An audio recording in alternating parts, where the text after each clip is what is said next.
കൂടുതൽ വാർത്തകളും വീഡിയോകളും കാണാൻ ഈ ചാനൽ സബ്സ്ക്രൈബ് ചെയ്യുക. കൂടെ ബെൽ ബട്ടൺ അമർത്തുക. നമസ്കാരം. നാം എല്ലാം നമ്മുടെ ഉപബോധ മനസ്സിനെ കുറിച്ച് കേട്ടിട്ടുണ്ട്. നമുക്കെല്ലാം രണ്ട് മനസ്സാണ്, ബോധ മനസ്സും ഉപബോധ മനസ്സും. എന്താണ് ഉപബോധ മനസ്സിന്റെ ശക്തി? എങ്ങനെയാണ് ഉപബോധ മനസ്സിന്റെ ശക്തിയെ നമ്മൾ തിരിച്ചറിയുക?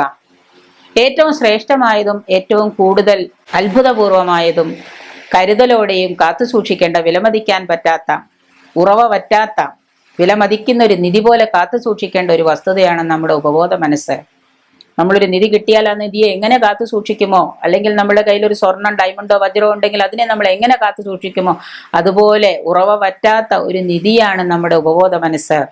ഈ ഉപബോധ മനസ്സ് എങ്ങനെ നമുക്ക് പ്രവർത്തിപ്പിക്കാം? ഉപബോധ മനസ്സിലെ മണ്ഡലം, ഈ ബോധമണ്ഡലം നൽകുന്നതെല്ലാം ഉപബോധ മനസ്സിലേക്കാണ് പോകുന്നത്. നമ്മുടെ ഉപബോധ മനസ്സിലെ ആശയങ്ങളും ആഗ്രഹങ്ങളും എല്ലാം സംഭരിച്ചു വയ്ക്കും. 10 ബില്യൺ സംഭരണ ശേഷിയുള്ള ഒരു വലിയ മഹാസംഭരണിയാണ് നമ്മുടെ ഉപബോധ മനസ്സ്. ഈ ഉപബോധ മനസ്സിൽ നമ്മൾ സംഭരിച്ചു വയ്ക്കുന്ന കാര്യങ്ങളെല്ലാം നമുക്ക് ആവശ്യം വരുന്ന സമയത്ത് ഈ സംഭരണിയിൽ നിന്ന് നമുക്ക് പുറത്തേക്ക് എടുക്കാൻ പറ്റും. ഒരു ഭരണി മാങ്ങ അച്ചാറിടുന്നതോ അല്ലെങ്കിൽ കടുമാങ്ങ അച്ചാറിടുന്നതോ ഒരു ഭരണി, ആ ഭരണി പോലെയാണ് നമ്മുടെ ആ ഭരണിയിൽ അച്ചാറിട്ട് വെച്ച് കഴിഞ്ഞാൽ ആവശ്യം വരുമ്പോൾ നമ്മൾ തുറന്ന് അതിൽ നിന്ന് കുറേശ്ശെ പുറത്തേക്ക് എടുക്കും. അതുപോലെയാണ് ബോധ മനസ്സാകുന്ന ആ ബോധ മനസ്സിൽ കൂടി നമ്മുടെ ചുറ്റുവട്ടത്ത് കാണുന്ന എല്ലാം നമ്മൾ സംഭരിച്ച് ഉപബോധ മനസ്സിൽ വയ്ക്കും. ആ സംഭരണിയിൽ നമ്മൾ നിറച്ചു വയ്ക്കും.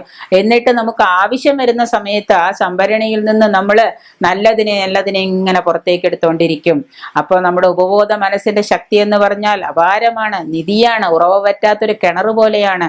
എപ്പോഴും ഇങ്ങനെ അതിലേക്ക് വന്നുകൊണ്ടേയിരിക്കും. നിധിയാകുന്ന ആശയങ്ങളും അറിവുകളും വികാരങ്ങളും വിചാരങ്ങളും ഒക്കെ ആ ഉപബോധ മനസ്സിൽ നിന്ന് നമ്മൾ എന്തിനെയാണ് എല്ലാത്തിനെയും പുറത്തേക്ക് എടുക്കുക.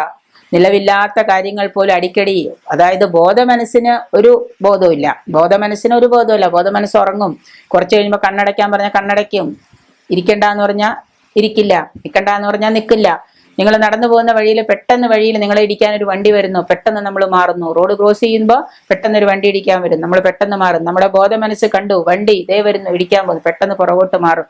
കാരണം ഉപബോധ മനസ്സ് പറയാണ് വേഗം പുറകോട്ട് മാറിക്കോ. അതുപോലെ ഈ ഉപബോധ മനസ്സാകുന്ന ആ ശക്തി കൊണ്ട് നമ്മൾ എന്താണ്, പല കാര്യങ്ങളും, നിലയ്ക്കാത്ത പല കാര്യങ്ങളും നമ്മൾ അതിലേക്ക് ഇട്ട് കൊടുക്കുക. തുടർച്ചയായിട്ട് നമ്മൾ കാര്യങ്ങൾ ഇട്ട് കൊടുക്കുക. അങ്ങനെ തുടർച്ചയായ കാര്യങ്ങൾ നമ്മൾ ഈ ഉപബോധ മനസ്സിലേക്ക് ഇട്ട് കൊടുത്താൽ തീർച്ചയായിട്ടും നമ്മൾക്ക് അവിടെ സംഭവിക്കാൻ പോകുന്നത് എന്തായിരിക്കും? ആ ഉപബോധ മനസ്സിന്റെ ശക്തി കൊണ്ട് നമുക്ക് കിട്ടുന്നത് മുഴുവനും പറഞ്ഞറിയിക്കാൻ പറ്റാത്ത നമ്മൾ ഒരു അത്ഭുതമായ കാര്യങ്ങളായിരിക്കും നമ്മുടെ ജീവിതത്തിൽ സംഭവിക്കുക. നമ്മൾ ആവശ്യപ്പെടുമ്പോൾ തിരികെ നമുക്ക് നൽകുന്നതും ഈ സംഭരണിയിൽ നിന്ന് എടുക്കുന്ന കാര്യങ്ങളാണ്.